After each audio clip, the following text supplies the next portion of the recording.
මොකද්ද කාර්මික විප්ලවය කියලා කියන්නේ? කාර්මික විප්ලවය ආරම්භ වෙන්නේ කොහෙන්ද? කොයි කාලෙද කියන එක සම්බන්ධව අපි අද මේ පළවෙනි වීඩියෝ එක තුලින් ඔයත් එක්ක සාකච්ඡා කරන්න සූදානම් වෙනවා.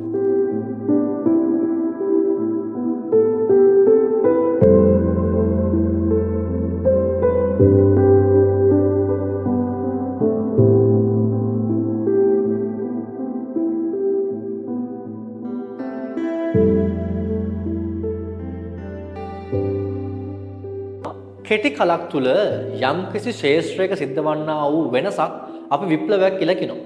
ලෝක ඉතිහාසය දිහා බැලුවාම මෙවැනි විප්ලව විවිධ අංශ ඔස්සේ සිදුවෙච්ච ආකාරයක් අපට හඳුනා ගන්න පුළුවන්. දේශපාලනික වශයෙන්, ආර්ථික වශයෙන්, ආගමික වශයෙන්, සමාජීය වශයෙන් මෙවැනි විප්ලවයන් රසක් මේ ලෝක ඉතිහාසය දිහා බලද්දී අපට හඳුනා ගන්න පුළුවන්. ඉතින් ඒ අතරින් සුවිශේෂී විප්ලවයක් විදියට අපට හඳුනා ගන්න පුළුවන් මේ ආර්ථිකමය වශයෙන් ආර්ථික ක්ෂේත්‍රය තුළ සිද්ධ වන්නා වූ මේ කාර්මික විප්ලවය ලෙස අපි හඳුනා ගන්නන මෙම විප්ලවය. 18 වන සියවස අගභාගයේ වන තෙක් මිනිසුන් තමන්ගේ කර්මාන්තයන් පවත්වාගෙන ආවේ දෑතේ ශක්තිය භාවිතා කරලා. දෑතේ ශක්තිය යොදාගෙන මිනිසුන් තමන්ට අවශ්‍ය කරන දේවල් නිෂ්පාදනය කරලා ඒවා වෙළඳාම් කළා. ඉතින් මේ විදිහට මිනිසා තමන්ගේ දෑතේ ශක්තිය යොදාගෙන සිදු කරගෙන ආපු කර්මාන්තයන් සඳහා යන්ත්‍ර සූත්‍ර භාවිතා කරන්න පටන් ගන්නවා. හරි? ඒ සමගම කර්මාන්ත ආශ්‍රිතව දියුණුවක් ඇති වෙනවා, කාර්මීකරණයක් ඇති වෙනවා.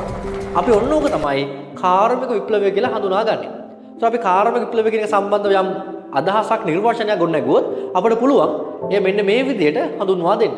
කාර්මික විප්ලවය කියලා කියන්නේ මිනිසා සිය දෑතේ සවිය වෙනුවට යන්ත්‍ර සූත්‍ර භාවිතා කරමින් භාණ්ඩ නිෂ්පාදනය කිරීම කාර්මික විප්ලවය කියලා හඳුන්වනවා. මිනිසුන් තමන්ගේ දෑතේ ශක්තිය වෙනුවට යන්ත්‍ර සූත්‍ර භාවිතා කරමින් භාණ්ඩ නිෂ්පාදනය කිරීම කාර්මික විප්ලවය කියලා අපි හඳුනා ගන්නවා. උතන මේ කාර්මික විප්ලවය හරහා ලෝකයේ තුල සෑම අංශයක් හැඩගැසෙන්න නැත්නම් මේ කාර්මික විප්ලවය නිසා ලෝකේ සෑම අංශයක්ම වෙනස් වීම වලට ලක් වෙනවා. ඒතර මේක පුතේ සිද්ධ වෙන්නේ 18 වන සියවස අගභාගය තුල. 18 වන සියවස අගභාගය තුල බ්‍රිතාන්‍යය මුල් කරගෙන තමයි කාර්මීකරණයක් නැත්නම් මේ කාර්මික විප්ලවයක් සිද්ධ වෙන්නේ. එතකොට බ්‍රිතාන්‍යය තුල මේ වගේ කාර්මික විප්ලවයක් සිද්ධ වෙන්න බලපාන ප්‍රධානම සාධකය තමයි වෙළඳාම දියුණු වීම. වෙළඳාම දියුණු වීම. හැබැයි වෙළඳාමේ නිරත වෙලා හිටපු එකම රට බ්‍රිතාන්‍ය විතරක් නෙමෙයි. තවත් රටවල් ගණනාවක් වෙළඳාමේ නිරත වෙලා හිටියා. ප්‍රංශය, පෘතුගාලය, ඉස්පාඤ්ඤය, ඕලන්දය මේ වගේ රටවලුත් වෙළඳාමේ නිරත වෙලා හිටියා.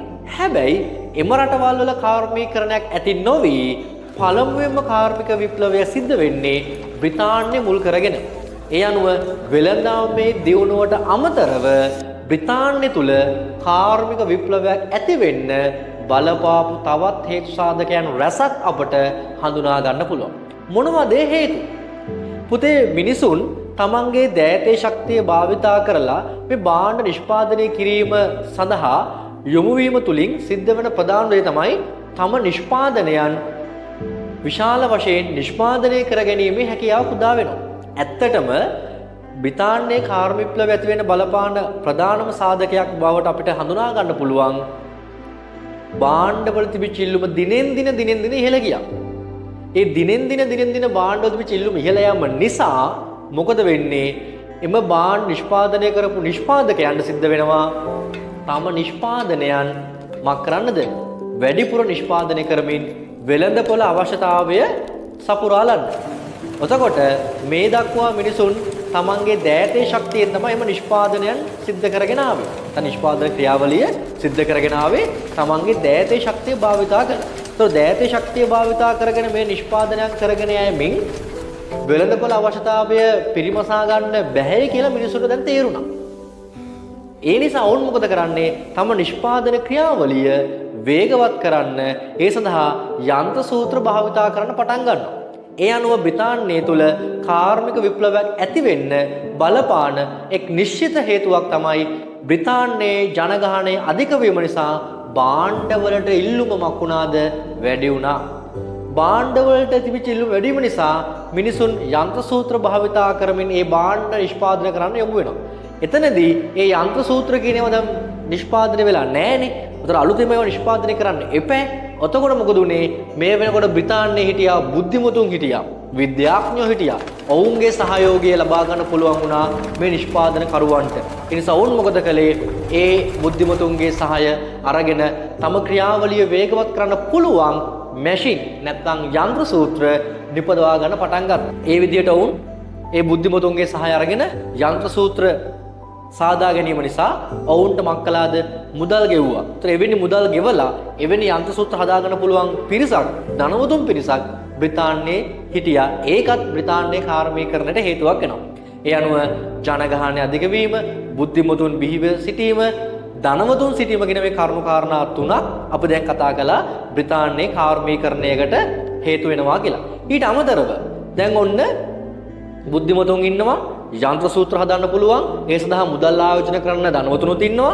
ඊළඟට ඒ විදිහට හදන යන්ත්‍ර සූත්‍ර ඔස්සේ වෙළඳපොළ තුල ඒ භාණ්ඩවලට ඉල්ලුම් කරන පිරිසකුත් නිර්මාණ වෙලා ඉන්නවා. ඒ නිසා උන දැන් කර්මාන්ත ශාලා ආරම්භ කරලා යන්ත්‍ර සූත්‍ර භාවිතා කරලා ඒ හරහා භාණ්ඩ නිෂ්පාදනය කරයි කියලා ගැටලුවක් වෙන්නේ නැහැ. ඒවා අලෙවි කරගන්න පුළුවන්. ඒවට ඉල්ලුමක් දැන් වෙළඳපොලේ තිබෙන නිසා ප්‍රශ්නයක් ගැටලුවක් නැහැ. හරි. ඊළඟට තව දෙයක් තමයි දැන් මේ විදිහට ඔන්න යන්ත්‍ර සූත්‍ර හදලා මිනිසුන් තමන්ගේ මේ නිෂ්පාදන ක්‍රියාවලිය වේගවත් කරන හදනවා. හැබැයි එහෙම වේගවත් කිරීමේදී ඊළඟට අවශ්‍ය වන දේ තමයි අමුද්‍රව්‍ය. අමුද්‍රව්‍ය ඕනේ. මොකද දැන් කලින් මිනිසුන් තමන්ගේ දෑතේ ශක්තිය භාවිතා කරලා භාණ්ඩ නිෂ්පාදනය කරද්දී ඒ සඳහා ඔවුන්ට සීමිත අමුද්‍රව්‍ය ප්‍රමාණයක් තිබුණාම ප්‍රමාණවත්. හැබැයි දැන් කර්මාන්ත ශාලා ආරම්භ කරලා යන්ත්‍ර සූත්‍ර භාවිතා කරලා භාණ්ඩ නිෂ්පාදනය කරද්දී අර සීමිත සම්පත් ප්‍රමාණයක් හරියන්නේ නැහැ. ඒ සඳහා අවශ්‍ය කරන අමුද්‍රව්‍ය සැලකුතු මට්ටමින් තිබෙන්න ඕනේ. ඉතින් බ්‍රිතාන්‍යය තුල ගත්තාම මේ වෙනකොට ස්වභාවික සම්පත් අනුන වුණා. ඒ වගේම බ්‍රිතාන්‍යය තුල යටත් විජිත රසක් තිබුණා. ඒ නිසා ඔවුන්ට තමන්ගේ රටෙන් අමුද්‍රව්‍ය හොයාගන්න බැරි නම් යටත් විජිතයකින් හෝ අමුද්‍රව්‍ය සොයා ගන්න පුළුවන්කම ලැබුණා. ඒ නිසා අමුද්‍රව්‍ය සොයා ගැනීමේ පහසුවක් යටත් විජිත බහුල වීමත් බ්‍රිතාන්‍යයේ කාර්මීකරණයකට හේතුවක් වෙනවා. ඒ වගේම තවත් දෙයක් තමයි පුතේ මොකද්ද? දැන් මේ කර්මාන්ත ශාලා ආරම්භ කරමින් පවත්වාගෙන යන්න ශ්‍රමිකයන් ඕන වෙනවා. ශ්‍රමිකයන් ඕන වෙනවා. ඒතර බ්‍රිතාන්‍යය තුල මේ කර්මාන්ත ශාලාවලට අවශ්‍ය කරන ශ්‍රමිකයන් සොයා ගැනීමේ පහසුවකුත් ඇති වුණා. ඒ කොහොමද එහෙම ඇති වුනේ? ඒකට හේතුව තමයි බ්‍රිතාන්‍යයේ සිද්ධ වුණා ඉඩම් කොටු කිරීමේ කියලා ව්‍යාපාරයක්. ඉඩම් කොටු කිරීමේ ව්‍යාපාරයෙන් සිද්ධ වුණේ කුඩා ගොවි ඉඩම් එකතු කරලා මහා පරිමාණ ගොවි බිම් හැදුවා. මේ කුඩා ගොවි බිම් එකතු කිරීමෙන් මහා පරිමාණ ගොවි බිම් සෑදීම නිසා කුඩා ගොවි හිමියාට තම රැකියාව අහිමි වුණා. තම ජීවන මාර්ගය අහිමි වෙලා ගියා. එම නිසා ඔහු මොකද කරන්නේ? තම ජීවනෝපාය සරි කරගන්න ඊට අවශ්‍ය කරන රැකියාවක් සොයාගෙන ආවා තමා හිටපු තැනින් එළියට. ඒතර එහෙම එනකොට ඒගොල්ලන්ට අවස්ථාව උදා වුණා අර ආරම්භ කරලා තියෙන කර්මාන්ත ශාලාවල සේවයට ගිහිල්ලා තමන්ගේ ජීවිකාවට අවශ්‍ය කරන මුදලක් උපයා ගන්න. ඒ නිසා කර්මාන්ත ශාලාවල සේවකයෝ හොයා ගන්නත් පහසු වුණා. අද වගේ දැම්නීම් පෝරු දාලා ටීවී ඇඩ්ස් දාලා එන්න මෙන්න මෙච්චරක් වටිප දෙනවා අපේ කර්මාන්ත ශාලාව ඉඩ තියෙනවා කියලා එහෙම දැන්වීමක් දා ඉන්න ඕනුනේ නැහැ. මෙහි කර්මාන්ත ශාලා ආරම්භ කරනකොට ඕන කරන ශ්‍රමිකයෝ ටිකත් පහසුවෙන් හොයාගන්න පුළුවන් වුණා. ඒකත් කර්මාන්ත ශාලා ආරම්භ කරමින් පවත්වාගෙන යන්න බ්‍රිතාන්‍ය තුල හේතුවක් වුණා. ඒක කාර්මීකරණයට අවශ්‍ය කරන සාධකයක් විදිහට අපිට හඳුනා ගන්න පුළුවන්. ඊළඟට තව දෙයක් තමයි මේ විදිහට බ්‍රිතාන්‍යයේ කර්මාන්ත ශාලා ආරම්භ කරලා ඒක පවත්වාගෙන යනකොට හරිද ඊළඟට එරට රජයෙන් ලැබුණු සහයෝගය ඕනෑම ව්‍යාපාරිකයෙකුට තම ව්‍යාපාර පවත්වාගෙන යාමේදී එම රටේ රජයෙන් ලැබෙන සහයෝගය අතිශයින් වැදගත් වෙනවා. බ්‍රිතාන්‍යයේ මේ වෙනකොට තිබුණු රජය හරිද බ්‍රිතාන්‍ය පාර්ලිමේන්තුව මේ ව්‍යාපාරිකයන්ට මේ ව්‍යාපාර පවත්වාගෙන යන්න පුළුවන් හොඳ පසුබිමක් සහායක් ලබා දුන්නා. ඒකත් බ්‍රිතාන්‍යයේ කාර්මීකරණයක් ඇති වෙන්න හේතුවක් වෙනවා. ඒ වගේම තමයි දැන් මේ කර්මාන්ත ශාලා ආරම්භ කරලා මහා පරිමාණයෙන් භාණ්ඩ නිෂ්පාදනය කරන්නේ වෙළඳපොළ අවශ්‍යතාවය නිසානේ. එතකොට කර්මාන්ත ශාලාව නිෂ්පාදනය කරන මේ නිෂ්පාදනයන් අදාළ කලට වේලාවට වෙළඳපොළ කරා රැගෙන යන්න ඕනේ. එහෙම රැගෙන නොගියොත් කර්මාන්ත ශාලා ආරම්භ කරලා මහා පරිමාණයෙන් භාණ්ඩ නිෂ්පාදනය කිරීමෙන් වැඩක් නැති වෙනවා. ඒ නිසා මේ වෙනකොට බ්‍රිතාන්‍ය තුල හොඳ මාර්ග පහසුකම් සැකසීලා තිබුණා. ඒකත් බ්‍රිතාන්‍යයේ කාර්මීකරණ හේතුවක් වුණා. ඉක්මනින් කර්මාන්ත ශාලාව නිෂ්පාදනය කරන නිෂ්පාදනයන් වෙළඳපොළ කරා රැගෙන යාමේ පහසුවක් තිබුණා. ඒකට එක පැත්තකින් හේතු වෙනවා මේ බ්‍රිතාන්‍යයේ භූගෝලීය පිහිටීම. බ්‍රිතාන්‍ය කියන්නේ පුතේ දූපතක්. දූපතක් වෙන නිසා බ්‍රිතාන්‍ය හරහා ගියපු ගංගා පද්ධතිය තිබුණා. ඒ වගේම බ්‍රිතාන්‍ය රට වටා වරායන් පහසුකම් තිබුණා. ඒ වරායන් ඔස්සේ ලෝකේ ඕනෑම තැනකට තම නිෂ්පාදන අලෙවි කරන්නත් අවශ්‍ය අමුද්‍රව්‍ය ලබා ගැනීමටත් හැකියාවක් තිබ්බා. ඒ නිසා මේ බ්‍රිතාන්‍යයේ පිහිටීම හේතු කොටගෙන ප්‍රවාහන පහසුකම් වල ඇතිවෙච්ච දියුණුවත් බ්‍රිතාන්‍යයේ කාර්මීකරණයට හේතුවක් වෙනවා. හරි.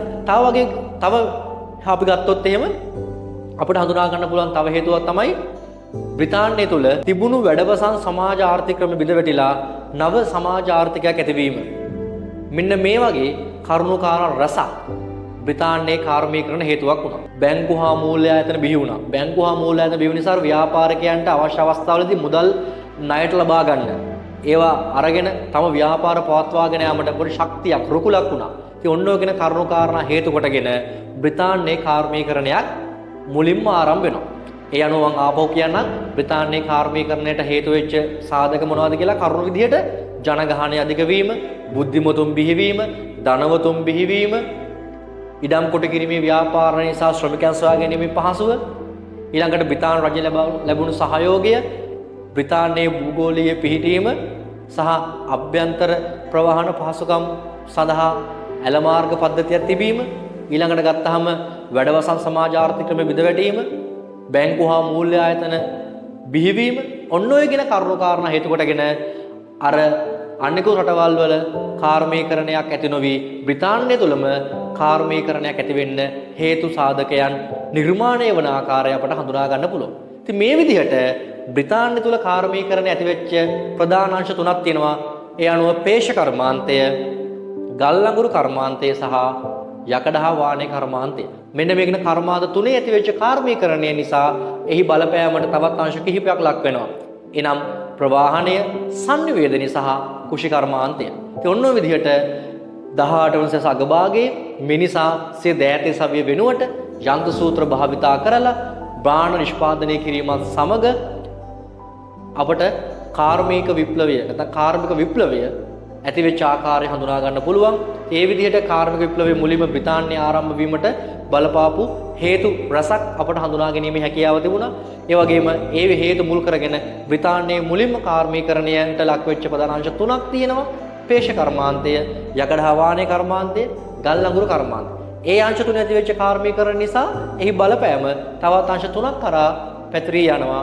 එනම් ප්‍රවාහනය, සංනිවේදනය හා කුෂි කර්මාන්තය කියලා. ඉතින් මෙන්න මේ අංශ ඔස්සේ බ්‍රිතාන්‍යයේ කාර්මීකරණය ආරම්භ වෙනවා. ඒ අතරින් මුලින්ම බ්‍රිතාන්‍යයේ කාර්මීකරණ ලක් වෙච්ච අංශය තමයි පේෂ කර්මාන්තය. පේෂ කර්මාන්තය.